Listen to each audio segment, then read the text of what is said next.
Just blink. Sweet Jesus. I mean, how old are you? Okay, well, the question of the moment is Falcon and the Winter Soldier. How is it? Is it good? Are you good? You doing okay? Perfect. Anyway, how is it? How's the show? Well, to answer how it is, one must first ask what it is. Yeah, I'll do you one better. Who's Gamora? I'll do you one better. Why is Gamora? And as we get started here, I won't be getting into spoilers, but obviously, if you don't want to know anything about the show, you should probably just click away and go watch it, because we're not going to get into specifics necessarily, but we're going to be talking about the show. Falcon and the Winter Soldier is Marvel's most recent addition to its Disney Plus MCU-style shows. In summary, Sam, the Falcon, and Bucky, the Winter Soldier, are each dealing with personal life struggles in a post-Endgame world. They're trying to find purpose. However, those struggles get sidelined when a group of super soldiers start a worldwide political movement and use violence to achieve those political goals. Kind of literally the definition of terrorism, so I should say their personal struggles get sidelined when a group of super soldiers form a terrorist organization. But things become more complicated because the US government, the United States government, announces a new Captain America who's also going after these super soldiers. This new Captain America becomes an obstacle to Sam and Bucky because obviously it introduces a lot of complex emotions for them personally, but functionally, just having another faction, another person going after the same groups that they are, trying to also take down the organization, the Flag Smashers, it just complicates things, having two groups in parallel trying to achieve the same goal. It also poses the kind of existential question to our heroes: what is the importance of Captain America as a symbol, and who is worthy to hold that title? So there you go. If you didn't know what the show was about, now you know. I enjoy the Marvel movies a lot, but I didn't know where to set my expectations for the Marvel TV shows. I know they've done things in the past, but this is the first time that they were truly going to do MCU-style stories as TV shows rather than movies, and with the same characters and everything. So one of the questions I had coming into Marvel's new TV show entries was, where should I set my expectations? To try to get a gauge on where to set them, I actually looked to a different universe, but within the same company, Star Wars. While the scale of the story is a lot smaller, much of The Mandalorian, especially in Season 2, is very cinematic. And even though there's a difference between The Mandalorian as a TV show and the Star Wars movies, I would argue that it's sometimes hard to distinguish that. The TV show does so well at making you feel like you're watching a movie quality product. And because I personally thought The Mandalorian was so good, live action Star Wars TV, I kind of thought that maybe Marvel TV shows would take a similar approach on Disney+. But now with two shows having come out, I think there is a difference. In the wake of WandaVision and now Falcon and the Winter Soldier, I do think there's a clear distinction between Marvel movies and Marvel shows. In my opinion, the movies are clearly on another level, at least so far. Like, if you tell me that there's no difference between the shows and the movies, that the shows have the same level of action, the same quality of storytelling, the same visuals, I just can't agree with that based on what I've seen. I also think we need to think about where we set our expectations for how these shows connect to the larger MCU, Marvel Cinematic Universe. You know, with most Marvel movies, outside the Avenger crossover events, you get a solid individual story with maybe a couple cameos, some Easter eggs, some callbacks, and an end credits scene that sets up something for the future. And I just feel like, I don't know, based on what I've seen online, a lot of people had these kind of grand expectations. People thought that these shows were going to be fully integrated, crossover, Avenger movie type stories. And if that's what you are expecting, I think you are setting yourself up to be disappointed. These shows and Falcon and the Winter Soldier simply exists in the same universe, and as someone who enjoys the MCU, that's just okay. So, is the show good? Yeah, I think it is. Is the show amazing? No, it's not. It is worth watching though, especially if you like Marvel and the MCU.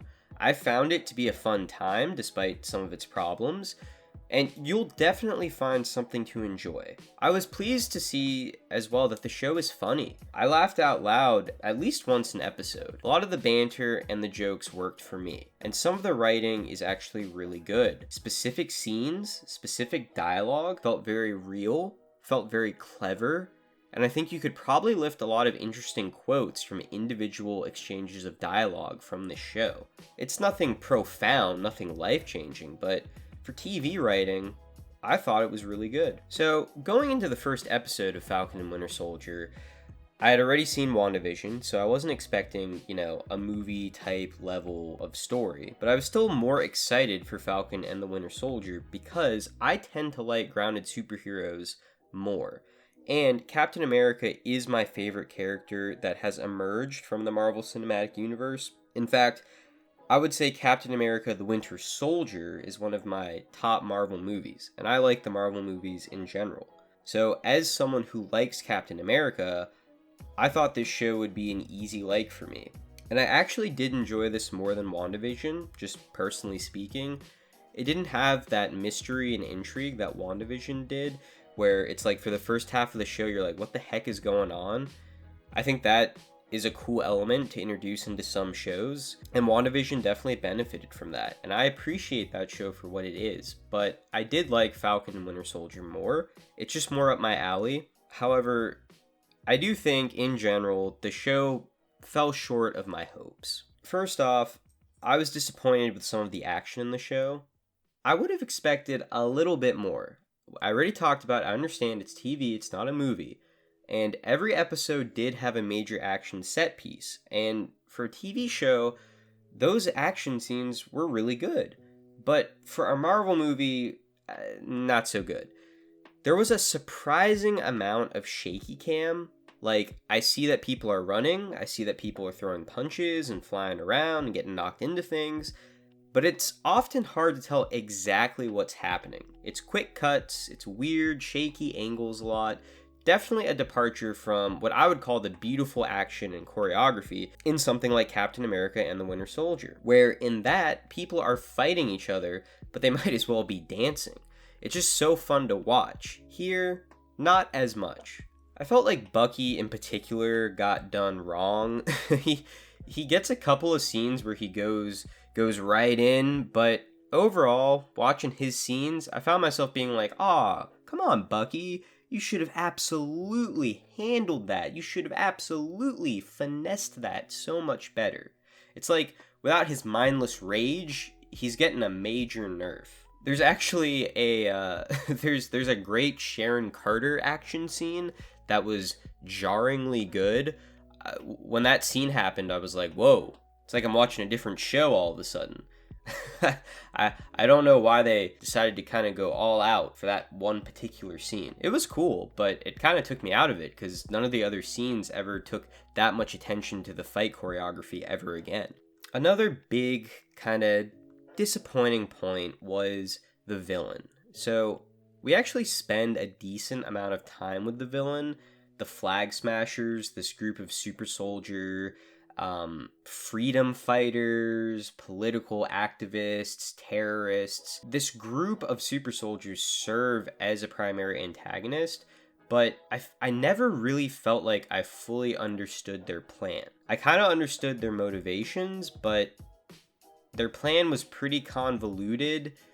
Like, I knew where they wanted to get to, but I didn't know what they were actually doing to get there. And I didn't really connect with any of their members. I didn't feel them as a threat, which kind of stinks because you'd think a big group of super soldiers could be a big, really huge, imposing threat. It just didn't come off that way to me. And occasionally, the show is gonna want you to sympathize with the villain. They're gonna want to make it a complicated, blurring that gray line situation. But I just had a really hard time ever sympathizing with them. The show does too good of a job of making you see the bad things they do, and not a good enough job showing the good things or making you connect to them. But overall, they serve their purpose, they move the plot along, and they're adequate, they're just not a great villain. And this is definitely a show where if you think too hard about the plot, you will see the holes. That's a bit of a nitpick. Most stories, I feel like today, if you think about too hard, you're gonna see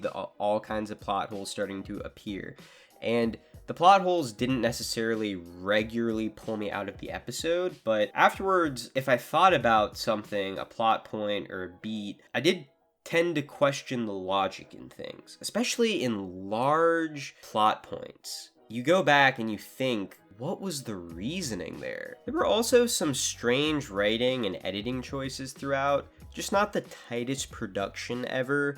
Maybe that goes hand in hand with TV. I'll give you a couple examples to help give you the idea. And again, not a huge pull you out of the episode thing, but there's like a scene where Sam and Bucky are talking while casually throwing the Captain America shield. Kind of reminiscent of like two friends throwing a ball back and forth to each other and chatting. Okay, cool. But the very next thing that happens after that scene is that the show spends a lot of time highlighting that Sam is not comfortable using or throwing the shield and has to seriously train to become better at using it. It's almost like maybe they edited those scenes out of order or something. It just felt a little weird. There's also this really important internal struggle with Bucky, and the show spends a lot of time over multiple episodes building up this one specific conflict, and it worked. Like, it got me invested. I wanted to see the conclusion to this character moment. But at the climax of this compelling character arc, the show bizarrely cuts away and the conflict is resolved off screen. Why? Like, just why? It was really unsatisfying.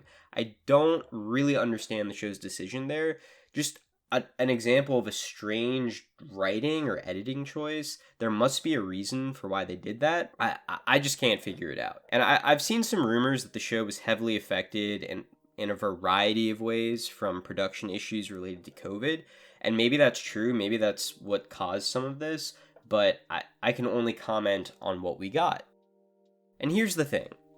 I think it's important to remember when I talk about the things that weren't so great about the show, which is the majority of what I've done, you know, minor plot holes, action and visuals that aren't as good as the movies, kind of a weaker villain, it's still much better than, I would say, the average TV show. Like, if you applied these same criticisms at the same level to your average TV show, Falcon and Winter Soldier would feel on a different level to much of what you see. I think that there's a lot to enjoy here at the end of the day, and I will miss these weekly episodes. It was a nice weekend treat to see these boys go on an adventure, have some laughs, and I'm sad to see that this did worse than WandaVision. But I'm not really surprised as to why. I mean, if I were to guess, one, it's not as fresh. WandaVision was the first Marvel thing to come out in a while. Falcon and Winter Soldier comes right on the heels of that, so Marvel's just not as fresh. Falcon and Winter Soldier also is not as new or as novel of an idea as WandaVision was. Like I kind of talked about earlier, WandaVision kind of had that mystery, appeal, intrigue, generating weekly buzz, you know, what's going on here.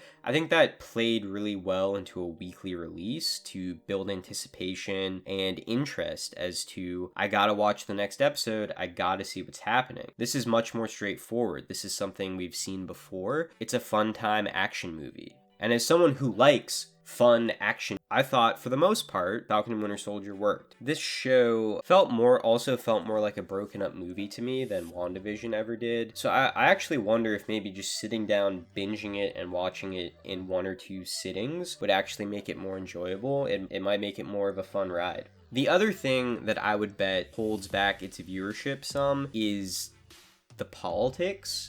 It's kind of interesting to see. I think this is probably the most obvious example of Marvel trying to actually take a stand on an issue and inject some social commentary. Usually it's pretty subtle, but they do kind of knock you over the head with it sometimes. So if you don't necessarily agree with, or if you just don't appreciate seeing politics or social commentary that's so relevant to issues today in your fantasy escapism stories on Disney Plus, I really don't blame you for not wanting to tune in.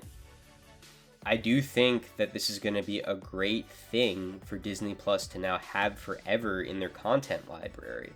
Hey, you want to watch a couple hours of action, adventure, buddy banter? Yeah, we got that now, says Disney Plus. You want to see something new from Marvel that you never saw in the theaters? Yeah, we got that now. I think these shows are really smart because they're slowly, steadily building Disney Plus's brand and library, and these shows will be on the platform forever. And while I don't know, I don't know that this show will become like a classic, I do see it being a comfortable popcorn TV show to go back to and watch and just enjoy it for what it is. Have some laughs, enjoy some action, and enjoy yourself.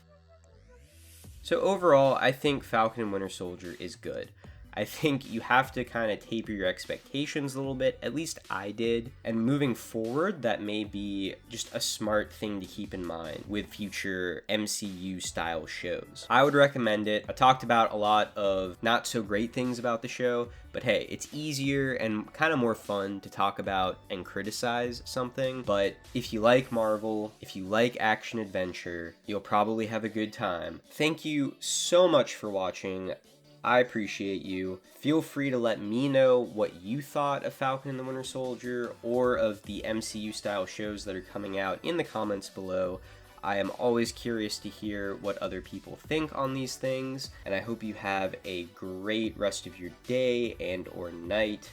Bye-bye. Enjoy your ride, Buck. No, you can't call me that. Why not? That's what Steve called you. Steve knew me longer, and Steve had a plan.